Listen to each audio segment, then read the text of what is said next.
नमस्कार, दैनिक सवेरा देख रहे हैं आप और आपके साथ मैं हूं रोहित उत्तम। और मैं हूं आपके साथ दीक्षा शर्मा।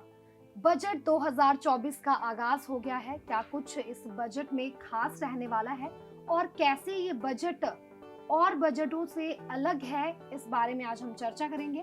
जी हां, देखिए किस तरीके से आज आगाज हुआ है बजट का और सुबह राष्ट्रपति द्रौपदी मुर्मू द्वारा अभिभाषण किया गया और उसके बाद प्रधानमंत्री मोदी द्वारा बड़ी घोषणाएं की गई।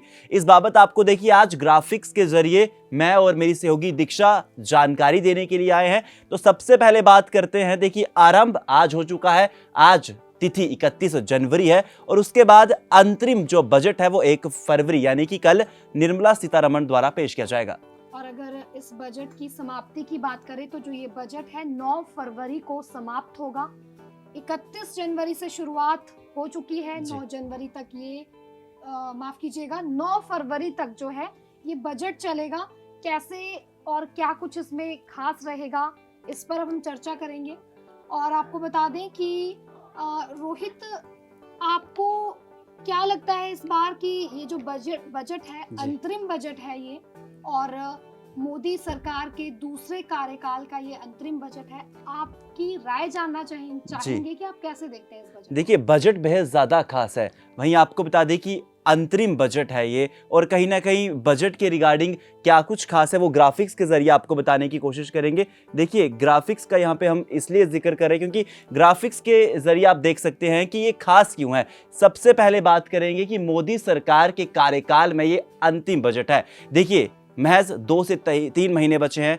आम चुनाव यानी कि लोकसभा चुनाव बहुत ज्यादा नजदीक है, तो ऐसे में लोकसभा चुनाव नजदीक है, उससे पहले मोदी सरकार का कार्यालय का आखिरी बजट तो बहुत ज्यादा खास है। सरकार भी इसी होड़ में है कि हमने जो कुछ किया है वो हम पूरा ब्यौरा इस बार संसद में दे देंगे। जी बिल्कुल, बजट के ठीक बाद जो है लोकसभा चुनाव होने हैं और ऐसे में कहीं ना कहीं जो मोदी सरकार है उनके पास अपनी नीतियों को बताने का, अपनी कामयाबी को बताने का एक बहुत अच्छा हथियार है। किसी हथियार से कम नहीं है ये बजट। तो कहीं ना कहीं एक बड़ा मौका यहाँ पर लोकसभा चुनावों से पहले मोदी सरकार को अपनी कामयाबी गिनाने का ही मिला है। देखिए अमूमन बजट जब पेश होता है तो कोई भी सरकार पेश कर रही है तो उनका एक व्यक्तिगत यही रहता है कि जो हमने किया है वो लोगों तक पहुंचे, वो सभी सांसदों तक पहुंचे।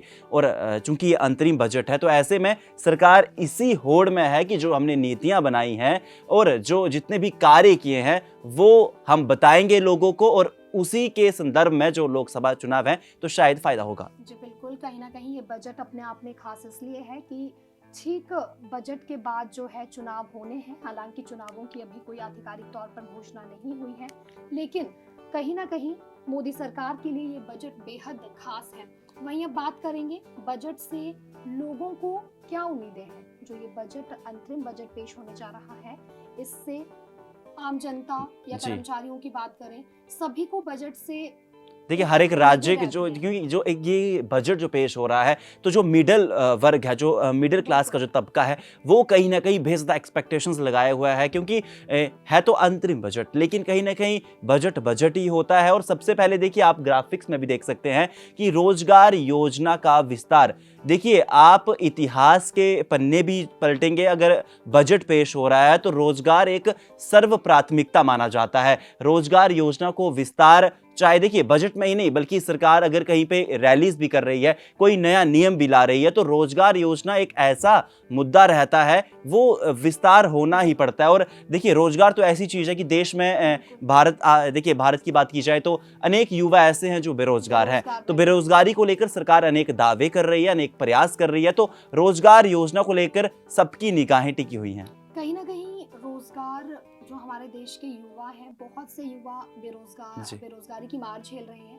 तो ऐसे में कहीं ना कहीं मतलब युवाओं को ये बहुत ज्यादा उम्मीद है इस बजट से कि रोजगार के अवसर पैदा करने के लिए जो इस बजट में कोई ना कोई प्रावधान किया जाएगा, कोई ना कोई ऐसी स्कीम निकाली जाएगी जिसमें युवाओं को जो है रोजगार मिले। तो वहीं दूसरी जो पॉइंट हमारे पास है वो है इनकम टैक्स छूट की उम्मीद। जो जैसे कि अभी हमने बात की, जो मध्यम वर्ग है, मिडिल क्लास के लोग हैं, उनको इनकम टैक्स में छूट मिलने की उम्मीद इस बजट से वो लोग डेफिनेटली लगा रहे होंगे कि जो सरकार है वो बजट में एक ऐसी घोषणा करे जिससे उन्हें इनकम टैक्स में कुछ राहत मिले, तो इस पर आप कैसे देखिए देखते किस हैं? तरीके से आप इनकम टैक्स की बात की जा रही है यहाँ पे। इनकम टैक्स की जो छूट है वो कहीं ना कहीं देखिए अब आज का जो दौर है वो डिजिटल ही है। बिल्कुल। अगर इनकम टैक्स की बात जो टैक्स जो लगता है जो गरीब मध्य वर्ग है, गरीब वर्ग है, तो कहीं ना कहीं टैक्स देने में वो उतना उनकी आय नहीं होती जितना टैक्स आ जाता है। तो कहीं ना कहीं देखिए जो टैक्स फ्री का भी यहाँ पे जिक्र किया जा रहा था कि शायद हो सकता है, तो कहीं ना कहीं उसकी अटकलें भी तेज हैं। और अब ये देखना होगा कि जो ये पॉइंट्स हैं जो सरकार ने पहले ही थोड़ी बहुत देखिए जिक्र किया है, तो वो उन पे खरा उतरती है या नहीं उतरती है। आमतौर हाँ पर ये भी देखा जाता है कि जो मध्यम वर्ग का व्यक्ति है वो सबसे ज्यादा जो है टैक्स पे करता है। जी बिल्कुल। टैक्स टैक्स की जो मार है हाँ वो सबसे ज्यादा एक मध्यम वर्ग और गरीब वर्ग पर जी पड़ती है। तो ऐसे में कहीं ना कहीं जो है लोगों को ये उम्मीद है कि इस बजट में जो है इनकम टैक्स में छूट जो है सरकार घोषणा करे। वहीं तीसरा है इंश्योरेंस को जीएसटी से छूट। बीमा पॉलिसीज जितनी जी भी है तो उसमें लोगों को यही उम्मीद है कि इंश्योरेंस में जो छूट मिले, जीएसटी से ये छूट मिलनी चाहिए। किसानों के लिए कोई बड़ी योजना। देखिए किसान एक ऐसा देखिए वर्ग है जो कहीं ना कहीं देश की सबसे बड़ी नींव रखता है। किसानों के लिए फैसले होने हैं, किसानों के लिए नई योजनाएं आनी है, क्योंकि किसान सिर्फ राह देख रहा है कि उनके लिए कौन कौन सी योजनाएं आनी है। पिछले एक साल की बात की जाए तो लगातार किसानों के लिए अनेक बड़ी योजनाएं आए, चाहे वो कृषि अधिनियम बिल हो या अनेक देखिए उनके लिए अनेक किसानों संदर्भ में अनेक किसान सम्मान निधि की जी बात हाँ करें, बहुत सी योजनाएं जो है पहले भी अभी तक किसानों के लिए निकाली गई हैं। तो कहीं ना कहीं देखा जाए तो जो कृषि का क्षेत्र है हमारी अर्थव्यवस्था पे ज्यादा देखिए प्रभाव डालता है, और हमारी अर्थव्यवस्था को स्ट्रोंग भी कृषि ही बिल्कुल। करता है, क्योंकि कृषि डिपार्टमेंट के लिए। और इसमें एक और है कि पिछले महीने खबर आती है कि जो कृषि विभाग के लिए भी बहुत वैकेंसीज जो अटकले 6-7 महीने से थी वो वैकेंसीज भी निकाली गई है। वो 6 से 7 हज़ार पद भरे जाने थे। तो अब ऐसे में शायद वो भी एक योजना का एक पॉइंट हो सकता है, या फिर किसानों के लिए, चाहे फिर देखिए खेत माफिया हो चाहे कुछ भी हो, देखिए उसके लिए भी एक बड़ा किसान अगर देखा जाए तो हमारी अर्थव्यवस्था के लिए एक रीढ़ की हड्डी का जी। काम करते हैं। तो कहीं ना कहीं किसानों की मांगों को पूरा करना, किसान क्या चाहते हैं, किसानों के लिए एक इस तरह की योजनाएं लाना जिससे जो कृषि क्षेत्र है वो और अधिक मजबूत हो सके, तो उसके लिए कहीं ना कहीं किसान जो है ढेरों उम्मीदें इस बजट से लगाए जी बैठे बिल्कुल। हैं। दीक्षा देखिए अगला आप हमें बताइएगा कि इंफ्रास्ट्रक्चर विकास के लिए बड़े बजट की उम्मीद है, चाहे फिर वो देखिए किसी अर्थव्यवस्था को स्ट्रोंग करना हो, इंफ्रास्ट्रक्चर को बढ़ावा देना हो, या कोई भी राज्य का इंफ्रास्ट्रक्चर जब स्ट्रोंग होता है तो कहीं ना कहीं उसके विकास की नींव बजट के द्वारा ही आती है। बिल्कुल। इंफ्रास्ट्रक्चर अगर हमारा स्ट्रॉन्ग होगा तो कहीं ना कहीं रोजगार के अवसर खुलेंगे। जी मतलब इंफ्रास्ट्रक्चर एक ऐसी चीज है जिसके चारों तरफ बहुत सी चीजें हैं जो अगर इंफ्रास्ट्रक्चर हमारा मजबूत होगा तो कहीं ना कहीं बहुत से जो अवसर और भी हैं वो भी खुलेंगे। रोजगार के अवसर हैं, जो विकास है देश का वो कहीं ना कहीं इस पर बहुत ज्यादा डिपेंड करता है। देखिए अगला पॉइंट हम आपको बताएंगे कि स्वास्थ्य क्षेत्र के लिए बजट। देखिए स्वास्थ्य हेल्थ डिपार्टमेंट जो है, हेल्थ सेक्टर जो है, वो कहीं ना कहीं देश के लिए बेहद ज़्यादा स्ट्रोंग है।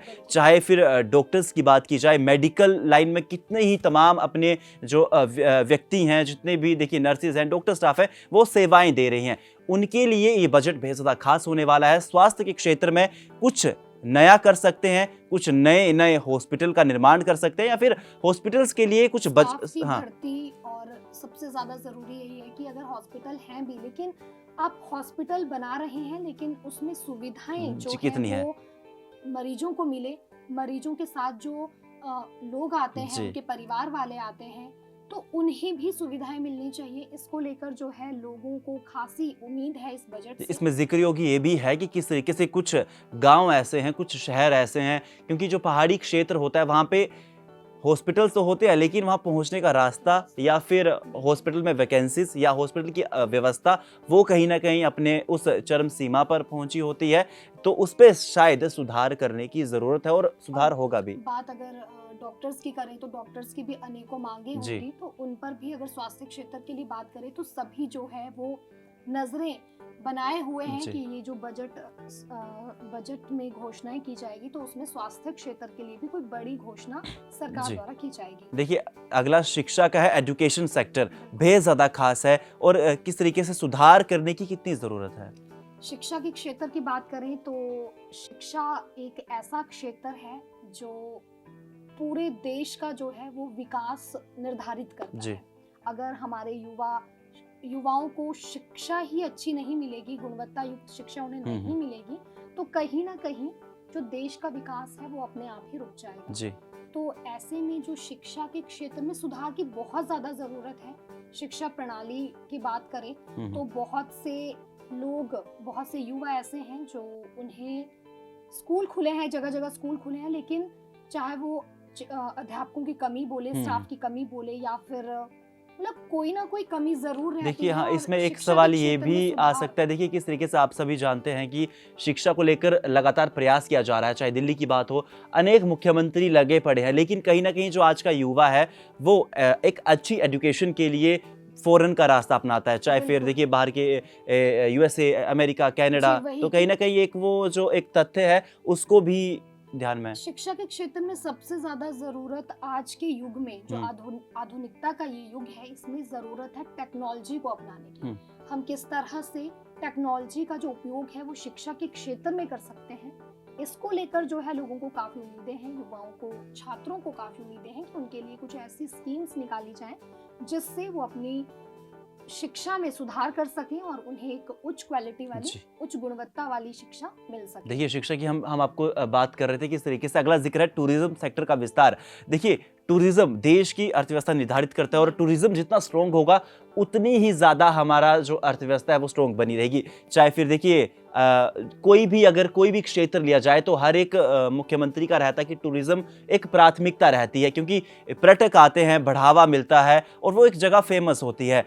एक इसमें एग्जाम्पल लेंगे टूरिज्म का, हाल ही में किस तरीके से मालदीव्स वर्सेस लक्षद्वीप का हुआ, किस तरीके से प्रधानमंत्री मोदी किस तरीके लक्षद्वीप गए थे और कहीं ना कहीं जो वहाँ की सुंदरता थी वो एक बड़े स्तर पर चली की। टूरिज्म सेक्टर में वो काफी बड़ा उछाल जी, था। हाँ। कहीं ना कहीं अगर अर्थव्यवस्था की बात करें तो बहुत से लोग अपना मालदीव का प्लान कैंसिल करके लक्षद्वीप की ओर गए और कहीं ना कहीं उससे और ऐसे ही कुछ विस्तार इस बार बजट में कर सकती है, तो वो देखने योग्य है कि अब कुछ टूरिज्म को लेकर और क्या कुछ खास होता है। क्योंकि अभी भी बहुत सी जगहें ऐसी हैं जो टूरिज्म जहां पर पर्यटन को हम विकसित कर सकते हैं, लेकिन लोग वहां तक पहुंच ही नहीं पा रहे हैं। वो चीजें लोगों तक जागरूकता नहीं है या फिर वहाँ की एडवर्टाइजमेंट नहीं हुई है। तो बहुत सी ऐसी जगह है, तो ऐसे में जो है सरकार जो है इस बजट में टूरिज्म सेक्टर को लेकर काफी कुछ बड़ा कर सकती है। जो उम्मीदें यहाँ पर टूरिज्म सेक्टर से जुड़े लोगों को भी है, चाहे वो टैक्सी चालक हैं, चाहे वो होटल व्यापारी हैं, कोई भी है, उन्हें काफी उम्मीदें हैं। वहीं बात करेंगे देश की सुरक्षा पर। देश की सुरक्षा को एक अहम माना जाता है और इस पर जो है पहले वाले बजट में भी काफी ज्यादा बजट राशि का ऐलान किया गया था। तो इस बार भी कोशिश है ताकि देश की रक्षा बनी रहे। क्योंकि देश की सुरक्षा अभी सुबह की ही बात है, किस तरीके से काफी मतलब लोग कह रहे थे, ऑफिस में भी कुछ लोग कह रहे हैं कि देश की सुरक्षा बेहद ज्यादा स्ट्रॉन्ग ऑलरेडी है, लेकिन कहीं ना कहीं लगातार प्रयास लगातार किया जा रहा है और कहीं ना कहीं जितना भी बजट दिया जाएगा वो देश की सुरक्षा के लिए मतलब काफ़ी तो नहीं होगा, लेकिन कहीं ना कहीं बेहद ज़्यादा उनके लिए आरक्षित कर देने वाला होगा। देखिए, महिलाओं के विकास के लिए योजनाएं, क्या एक व्यक्तिगत सवाल है, क्या अभी भी महिलाओं के विकास के लिए योजनाओं की ज़रूरत है? बेहद ज़रूरत है। बहुत सी महिलाएं जो आज भी अपने को एक बंधा हुआ महसूस करती हैं और कुछ एक महिलाओं को योजनाओं के बारे में जागरूकता ही नहीं है। तो ऐसे में कहीं ना कहीं महिलाओं को मजबूत बनाने के लिए महिला सशक्तिकरण की बात हमेशा आपने देखा ही होगा कि प्रधानमंत्री नरेंद्र मोदी खुद भी करते हैं और इसी तरह जो है महिलाओं को और सशक्त बनाने के लिए उन्हें चाहे वो आर्थिक तौर पर हो, मानसिक तौर पर हो, किसी भी तरह से हो, उनमें जागरूकता आनी चाहिए। और महिलाओं के लिए ऐसी योजनाएं पहले भी हैं और कुछ योजनाएं महिलाओं को और भी उम्मीदें हैं कि कुछ योजनाएं और ऐसी लाई जाएं जिसका लाभ जो है हर महिला तक पहुंचे। जी बिल्कुल, देखिए कर्मचारियों और पेंशनरों के लिए वेतन आयोग का गठन किया जाना है।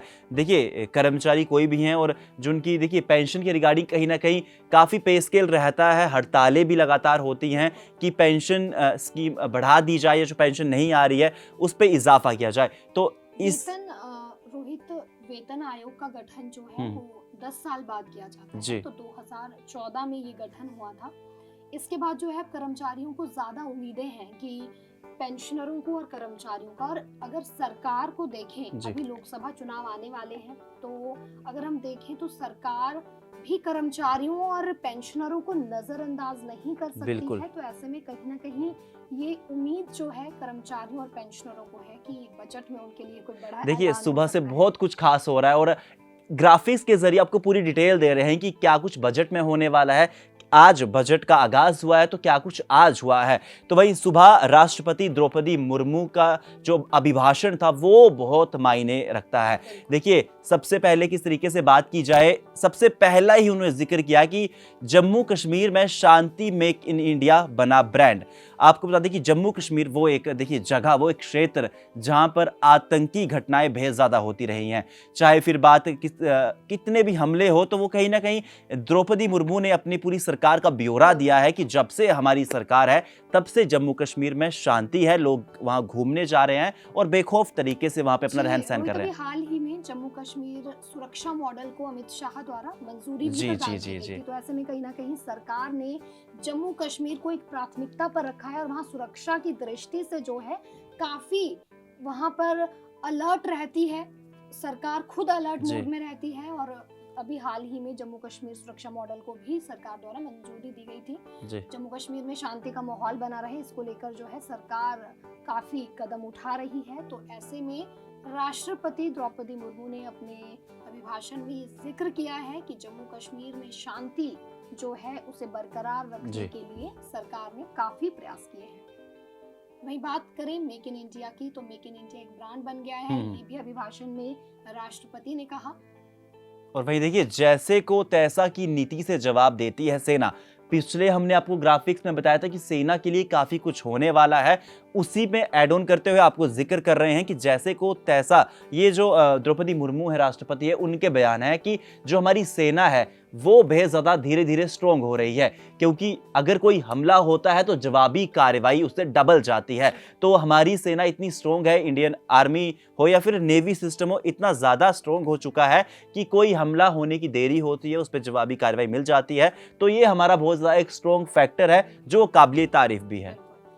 वैश्विक संकट के बावजूद देश में महंगाई नहीं बढ़ने दी। जैसा कि आप सभी को पता है कि वैश्विक संकट कोविड महामारी का दौर था, बहुत ही कठिनाइयों भरा ये दौर रहा है सभी के लिए, चाहे वो कोई भी क्षेत्र हो, पर्यटन क्षेत्र हो, चाहे वो शिक्षा का क्षेत्र हो, स्वास्थ्य का क्षेत्र हो, सभी के लिए एक बड़ी मार यहाँ पर रही है। ऐसे में फिर भी जो है देश में महंगाई नहीं बढ़ने दी, ये है राष्ट्रपति द्रौपदी मुर्मू का कहना। अर्थव्यवस्था हालांकि बहुत बिगड़ी, लेकिन इतने बुरे वक्त में भी देश को चलाए रखना, क्योंकि हम देखते भी थे राष्ट्रपति द्रौपदी, हम देखते भी थे कि कैसे प्याज के जो दाम बढ़े भी तो एक हफ्ते बाद घट भी गए।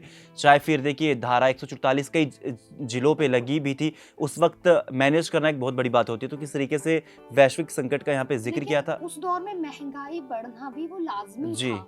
कहीं ना कहीं जिस तरह से हर तरफ पूरी चीजें बिगड़ चुकी हो, माहौल बिगड़ गया हो, तो उस सिचुएशन से बाहर निकलने के लिए सरकार ने एक बहुत अच्छा काम किया है। राष्ट्रपति द्रौपदी मुर्मू का यही कहना है कि वैश्विक संकट के बावजूद देश में जो हालात थे उनको सुधारा गया और महंगाई को नहीं बढ़ने। देखिए अयोध्या का जिक्र करेंगे, किस तरीके से जनवरी का महीना बेहद ज्यादा ऐतिहासिक रहा। अयोध्या में 5 दिन में 13 लाख श्रद्धालु गए, अपने आप में उपलब्धि है। और इन्होंने वहां पे जब अभिभाषण दे रहे थे तो जिक्र भी किया किस तरीके से 22 जनवरी को प्राण प्रतिष्ठा हुई थी, उसके बाद 5 दिनों के अंदर ही 13 लाख श्रद्धालु गए।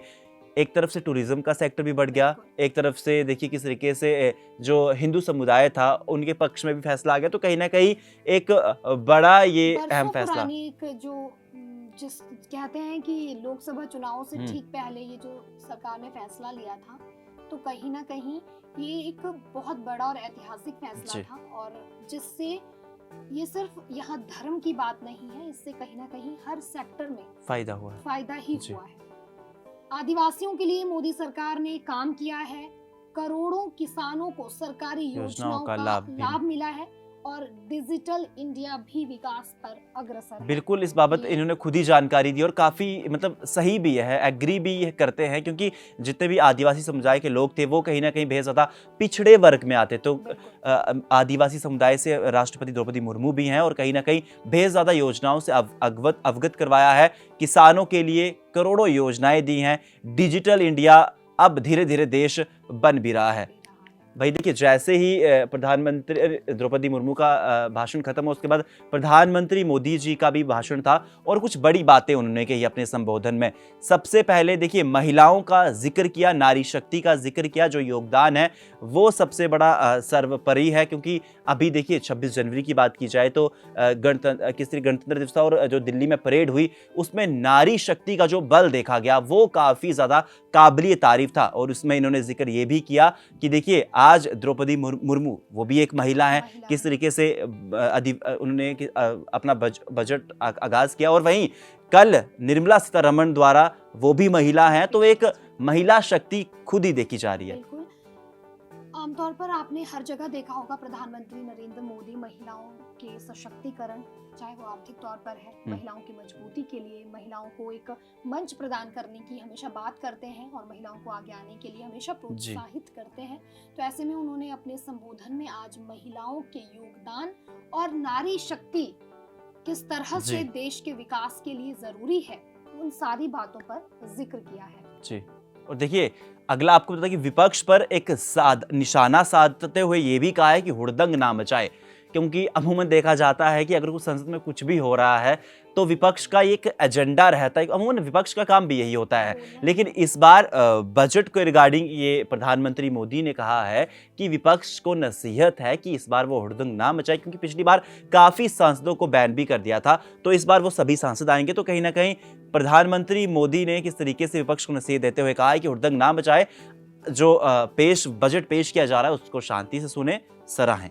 जी बिल्कुल रोहित, इसके पीछे एक और कारण भी है कि हुड़दंग न मचाने की नसीहत जो पीएम ने दी है, वो इसका एक कारण और भी है कि चुनाव आने वाले हैं। तो जो ये बजट रखा जा रहा है ये पूर्ण बजट नहीं है। हाँ, इस बारे में एक विस्तृत जानकारी दीजिए कि ये पूरा बजट नहीं है, ये आधा बजट है और आधा बजट चुनाव के बाद होगा। जी बिल्कुल, चुनाव का समय जो है वो बिल्कुल नजदीक है, बजट के तुरंत बाद जो है चुनाव होने हैं, और ये पूर्ण बजट नहीं है। ये बात जो है वित्त मंत्री भी क्लियर कर चुकी है कि जो ये बजट होगा ये पूर्ण बजट नहीं होगा। जुलाई में जो है वो आगामी बजट रखा जाएगा, और इसके बारे में हम आपको पूरी जानकारी देंगे कि ये अंतरिम बजट जो है, अंतरिम बजट इसे कहा जाता है, जो चुनावी साल में बजट होता है उसे अंतरिम बजट कहा जाता है।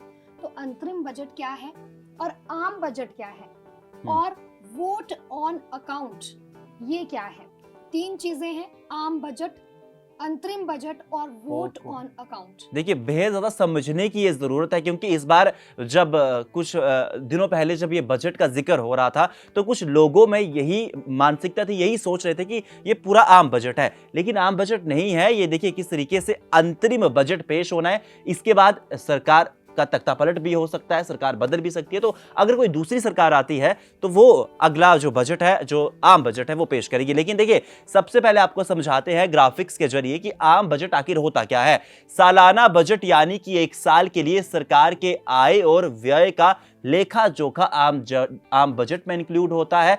कोई वो अंतरिम बजट में इंक्लूड नहीं होता है। उसमें सरकार ने जो नीतियां पूरे साल या पूरे अपने कार्यालय पूरे साल भर में दी हैं देश को, वो आम बजट में इंक्लूड होता है और अगले वित्त वर्ष के लिए आर्थिक रूप से सरकार की दिशा तय करता है। आपको बता दें कि किस तरीके से जो आम बजट में ये भी निर्धारित किया जाता है कि अगला बजट जो पेश कर रहा है उसके लिए बजट कितना है, उसके लिए क्या क्या नीतियां हैं, वो सब कुछ निर्धारित करता है। इसका कारण बजट को आम बजट भी कहा जाता है। वित्त वर्ष की शुरुआत हर साल अप्रैल से होती है, तो अंतरिम बजट कल पेश होना है और आम बजट अप्रैल में पेश होना है। अंतरिम बजट के बारे में हम आपको बता दें कि जो अंतरिम बजट है वो सिर्फ चुनावी सालों में आता है, और जो वर्तमान में सरकार है और जो आने वाली नई सरकार होगी उसके गठन के ट्रांजिशन पीरियड का ये एक बजट होता है। अंतरिम बजट में जो है सरकार नए वित्त वर्ष की पहली तिमाही के खर्चे का बंदोबस्त करती है। अंतरिम बजट को बहुत ही साधारण शब्दों में हम समझा रहे हैं कि अंतरिम जो बजट होता है वो चुनावी साल के दौरान आता है और जो वर्तमान सरकार है और नई सरकार है जो उनका गठन, इस गठन के बीच का जो ये पीरियड होता है ये उसके लिए बजट होता है। मान लीजिए कि अभी जो है ये अंतरिम बजट पेश किया जा रहा है और 2 या 3 महीने बाद चुनाव होंगे, तो इस बीच जो है क्या कुछ खर्चा किया जाएगा। इस खर्चे के लिए ये एक बंदोबस्त किया जाता है इस बजट का, और जो ये अंतरिम बजट होता है ये सिर्फ 1 साल के लिए ही वैध होता है। ओके। ये बहुत ही साधारण शब्दों में हम आपको समझा रहे हैं और जो वित्त मंत्री है वो पहले ही क्लियर कर चुकी है कि जो इस बार का ये बजट होगा वो वोट ऑन अकाउंट होगा। अब आपको बताएंगे कि अंतरिम बजट और वोट ऑन अकाउंट बजट में क्या फर्क है, क्या इसमें अंतर है।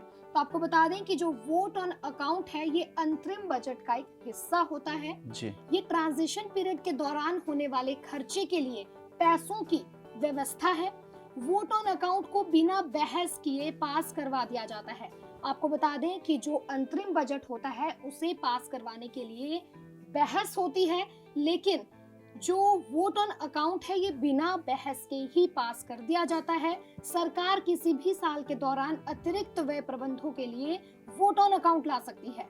वोट ऑन अकाउंट आमतौर पर 2 महीने के लिए वैध होता है। तो जैसा कि अभी चुनाव होने हैं, 2 या 3 महीने बाद अभी आधिकारिक घोषणा नहीं हुई है, तो ऐसे में जो है इस बीच का जो ये पीरियड होगा, तो इस बीच में क्या कुछ खर्चे किए जाने हैं सरकार की तरफ से, सिर्फ उसके लिए ये जो है बजट पेश किया जाता है। जी। आपको बता दें कि देखिए वित्त मंत्री का जिक्र करेंगे किस तरीके से वित्त मंत्री, एक खास बात ये भी है और किस तरीके से एक बड़ी उपलब्धि हम कहेंगे कि वित्त मंत्री देश की 6ठी बार, अब देखिए बजट पेश करने वाली हैं, तो वो देश की दूसरी वित्त मंत्री हैं जो ये रिकॉर्ड दर्ज करने वाली है और 6ठी बार एक ही वित्त मंत्री द्वारा बजट पेश किया जाना है और वो देश की दूसरी वित्त मंत्री है जो ऐसा काम करने वाली है। देखिए बजट के रिगार्डिंग हमने आपको पूरी जानकारी दी है, विस्तृत रूप से मैंने और मेरी सहयोगी दीक्षा ने आपको बताया किस तरीके से क्या कुछ इसमें खास रहने वाला है, क्या लोगों की उम्मीदें हैं और क्या कुछ जनता आस लगाई बैठी है और क्या कुछ